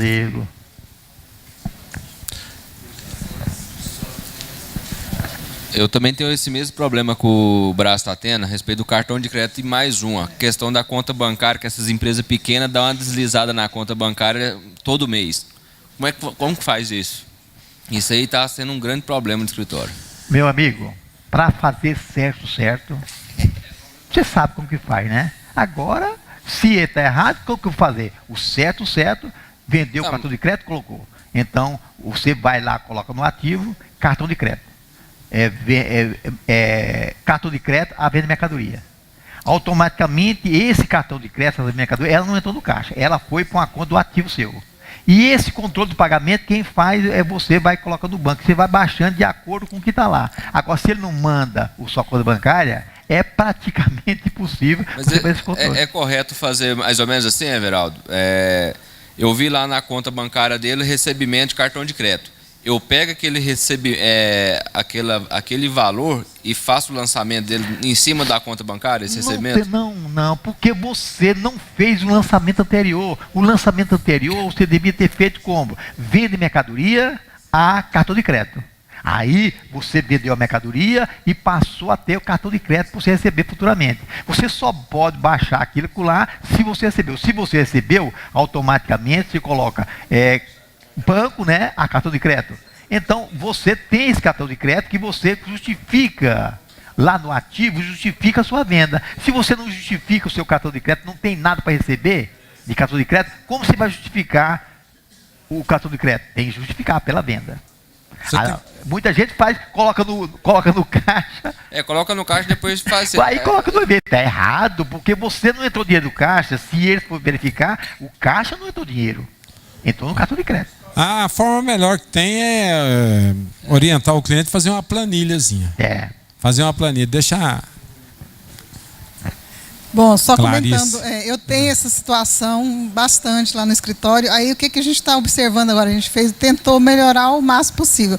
Nas reduções diárias, vem lá o valor separado de cartão de crédito. Aí a gente pega aquele valor e lança no contas a receber. Aí quando a empresa, todas as empresas no sistema dela, elas têm o valor das despesas de taxa de administração por cartão. Toda empresa tem isso. Aí ela manda para a gente mensal o relatório da taxa de administração de cada cartão. A gente lança isso como despesa e o que vem lá de crédito no extrato bancário, a gente amortiza lá com contas a receber. Baixa o contas a receber. Certinho aí. Corretíssimo. Faz uma planilhazinha que não precisa olhar a redução Z. O Geraldo quer falar mais aí. Tem um aqui. Já falaram o que eu queria falar. Em relação ao cartão de crédito, a que eu tinha, a empresa, ela me informava quais seriam as notas que, através de cartão de crédito ou débito, né? E aí eu confrontava com... Aí eu pedia ela para colocar no extrato qual que é a nota fiscal. Dava trabalho, mas ela fazia. Aí danou tudo. É poucos que faz isso, né? É a planilhazinha. Mas tudo bem. Agora, voltando lá na provisão do imposto de renda e a contribuição social, eu também faço mensal a provisão. Agora o pagamento trimestral. Há uma inconveniência muito grande de fazer mensal. É o que o Everaldo falou. De repente, vamos supor, eu provisiono lá em janeiro. O faturamento de janeiro foi lá em cima. Então deu adicional do imposto de renda. Aí eu provisiono adicional. No mês seguinte, já baixou. Quando for fechar o trimestre, porque você provisionou lá em janeiro. E não pode recuperar, não. Aí você tem que fazer um estorno, né? É isso, eu não trabalho. Então, a inconveniência é essa. Foi custo no primeiro mês. No segundo mês, o custo reduziu. A inconveniência é o adicional do imposto de renda, mas a provisão em si é beleza. Ótimo. Mas para fim gerencial é recomendável. Para fim gerencial. Tá bom. Vai lá, Everaldo. Bem, nós falamos, eu acho que o Fábio, o Otávio, pode falar essa desoneração. Desoneração das empresas a varejo, comércio a varejo. Então, estão alegando que determinada mercadoria é exonerada, outra não é exonerada. Como que explica? Você tem alguma a respeito desse assunto? Comércio varejista, né? Então, significa que todo comércio varejista agora é desoneração fiscal? Desoneração da folha? E agora? Não, parece que é pelo KNAI do varejista, não é pelo NCM. Agora já pensou, um supermercado pegar todos os KNAI de lá e ó, esse aqui não, é o KNAI, o KNAI da atividade dele. Não é o NCM do produto. Mas eu nos pergunto, todos os KNAIs, comércio varejista, não é um KNAI só não? Não, aí tem o supermercado, tem a joalheria. Aí tem relação dos KNAI. A relação dos KNAIs que Veraldo, olha aqui. Fala. Aí, ó. A lei 12.546 está tratando aí. São esses KNAI aqui, ó. Ao primeiro aí, lojas de departamento ou magazines enquadradas na subclasse, 47,13. Comércio varejista de materiais de construção, 47,44. Ele está definindo aí, ó. Olha aqui, ó. Qual é? Aqui, ó. O que não, não é a lei lá. A 12.246. Aí. Atividade, o KNAI da empresa. Pega essa aqui agora. 12.546. Se fosse pelo NCM, nós estávamos perdidos. Acabou a pauta? Não sei. Tá aqui, KNAI? Não, deixa, pode falar aí, o seu, depois ele fala lá. Cadê a lei? Acabou, pronto. Eu queria... não, acabou não. Só tem uma do Everaldo aqui, mas... Fala não, aí. sobre aquela... Como que fala aquele destaque do imposto na nossa escala? Como é que chama aquela lei? A lei das transparências. Da transparência. Ela está em vigor, porém não sendo penalizada. Correto. Só que como achar aquele imposto aproximado? Que é a minha dificuldade. Desculpa a ignorância aqui, mas como que eu vou informar, como que eu vou achar aquilo lá? Mas aquele imposto até hoje eles estão achando ele por aproximação. Uma aproximação parece estar quase chegando a 1.000. Está exagerado, porque a empresa do Simples jamais paga aquilo que fala. Mas é a cadeia ali.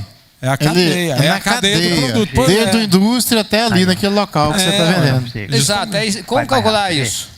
Tem no IBPT, Instituto Brasileiro de Planejamento Tributário. Vem aqui? IBPT. Instituto Brasileiro de Planejamento Tributário. Eles desenvolveram um sistema e a grande maioria desses programadores estão utilizando ele. Correto. Tá? Aí eles estão colocando lá nos dados adicionais da nota lá o cálculo. Eles estão fazendo um cálculo lá. Eu não entendi esse cálculo. Pois eu não entendi, um valor enorme de algo. Mas é a cadeia, Geraldo. Desde a indústria até aquele momento você está vendendo para o consumidor final. Toda a cadeia. E dentro no varejo ele já projetou. Não, eu estou fazendo a pergunta porque tem um cliente meu que está usando o programa está calculando. Só que eu não sei explicar aonde chegou aquele valor para o cliente. Porque o cliente quer saber aquele valor, eu não sei. E lá no IBBT, ele deu a fórmula, porém, como calcular, mas não dá os percentuais, não. Exato. Deixa o... Não, eu tenho um aqui, peraí. Um pouquinho. Tem duas pautas ainda, gente. Dentro da desoneração aí, eu peguei uma matéria aqui do Cenofísico, que aqui fala o seguinte: informamos que todas as empresas enquadradas no artigo 7º e 8º da Lei 2.546 de 2011, com exceção das enquadradas no Simples Nacional, aplicam-se as regras da desoneração da folha de pagamento. E aí, descendo cá embaixo, aqui, ele listou até as empresas aqui e colocou a confecção. É que eu tenho uma empresa de confecção que ela foi desenquadrada do Simples agora no mês de junho. Aí, como ela foi desenquadrada agora, então eu posso desonerar ela, no caso que aqui falava que até então só as que não é portanto do Simples. Peraí. Deixa eu entender melhor aqui. Posso desonerar ela, né? Ela é uma confecção. A atividade dela é confecção. Confecção. Mas tinha umas confecções que não estava sendo desonerada. Não, ela não está sendo desonerada, mas aqui fala que, exceto as empresas portanto do Simples Nacional. Mas ela foi excluída do Simples, a partir agora de... Atividade de têxteis. Agora não, aqui cita especificamente confecção. Confecção. Tá confecção. Se o KNAI tiver coisando, tá. Tá, e outra pergunta também, na verdade é o seguinte. Eu tenho um cliente de desenvolvimento de sistema. Ela enquadra lá no Simples, lá no anexo 5. Correto. Né? O fator R. E só que esse cliente estava inativo. Como é que eu vou submeter ele agora? Ele não tinha folha de pagamento porque não tem nenhum funcionário, ele estava inativo. Ele começou a desenvolver a atividade agora no mês anterior, mas a empresa dele já está desde 99 em aberta e ela está enquadrada no Simples. Ele tem faturamento dos 12 últimos meses? Não, porque ela está inativa. Os 12 últimos meses é tudo zero. Não, ela desenvolveu a atividade por muito tempo e agora que voltou novamente a desenvolver a atividade. Ele vai pegar a alíquota máxima no primeiro mês e aí depois passa a fazer... Eu vou pegar a alíquota máxima de agora em diante. No primeiro mês. Aí depois ele vai ser ruim, mas porém não tem como eu excluir retroativo do Simples. Viu? Ele vai pegar a alíquota... Fala, Everaldo. O negócio é o seguinte, pessoal. Eu gostaria que o Ronan tomasse pé, porque eu acho que é interessante isso aqui. É a primeira... Não sei porque tantos anos de profissão, é a primeira vez que eu vejo falar nisso. A pessoa fez a pergunta para mim. Determinada empresa foi autuada porque não apresentou documento, os posteriores fiscais, a nota fiscal, o bloco, certo? E foi autuado. E era dinheiro para encardir. Aí, passou 2 anos, ele achou o documento. Aí ele entrou com recurso, certo? Apresentando o documento, o fiscal negou o recurso, falando que já passou 2 anos. Então, eu gostaria da gente olhar isso com carinho, porque é uma multa formal, então não foi tributo, certo? Ele apresentou o documento, não é direito de defesa, porque ele passou o direito de defesa. Não é defesa, é o quê? A justificativa do indébito. Não sei como que nós vamos fazer com isso.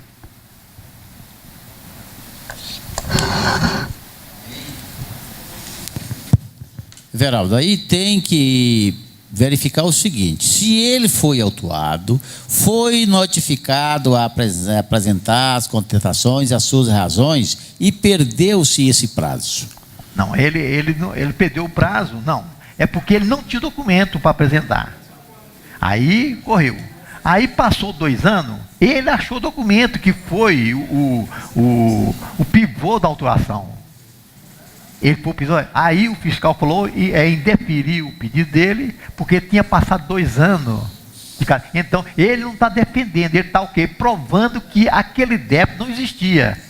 O fator era 200 blocos. Ele achou os 200 blocos. Está aqui os 200 blocos. Quer dizer que eu perdi isso para Deus? Eu acho que não, tem alguma coisa errada aí. Eu concordo com o presidente, vamos fazer a pesquisa, trazer na próxima reunião. Em uma instrução do secretário da Fazenda, eu falei para ele, olha, você poderá perder instrução não é lei, ele pode perder administrativamente, mas ele vai superior e vai ganhar, porque o fato não aconteceu, então ele achou o causador do negócio. É a mesma coisa assim, você morreu, né, Cristina? Dá você como morta. Passou 2 anos, a Cristina apareceu. Não, já passou 2 anos, agora você é morta mesmo. Tem lógica isso, gente? Tem uma coisa esquisita, né? Hein, Cristina? É claro que a Secretaria da Fazenda ela não vai normatizar nada que venha em prejuízo dela. Ela criou-se isso exatamente querendo achar um gancho pela demora. Não procede essa IN, essa instrução, essa normatização, sabe? Ronan, isso já aconteceu comigo. Eles têm um programa de recuperação de débito da Secretaria da Fazenda, da Procuradoria da Secretaria da Fazenda, que proporciona pagar com a redução de 98% essas multas, justamente porque se passar de 2 anos, eles não acatam mais o recurso, a comprovação dos blocos, de qualquer que seja o documento. Mas aí tem que estar no fim. O juiz vai determinar isso, vai criar uma jurisprudência a respeito. Mas em vez de brigar com advogados, é melhor você aproveitar o recurso da Secretaria da Fazenda te dar de 98% de desconto. O valor da multa formal... A nível da Procuradoria da Fazenda, pode. O valor da multa formal lá é a coisa de louco. Mesmo que ele pague advogado, e ele vai ganhar muito com isso, certo? Então, sugiro que ele pague advogado para que essa atuação... Porque o fiscal exagerou na dose, certo? Inclusive, tem o fato, certo? Que da capacidade financeira dele pagar, mas ele está com de pagar, então ele vai ter que brigar porque ele está com de pagar. Então, ele vai brigar até o fim, é melhor pagar o advogado do que subordinar uma coisa dessa. Eu acho que sim. Uma vez que existe essa instrução da Secretaria da Fazenda, Cristina, é uma vez então que a lei então retratava ao contrário. Por isso que a Secretaria tentou receber isso através do IN. É ilegal. A instância superior vai derrubar essas situações. Alô, então, pessoal, boa noite. Terça-feira nós estamos aí.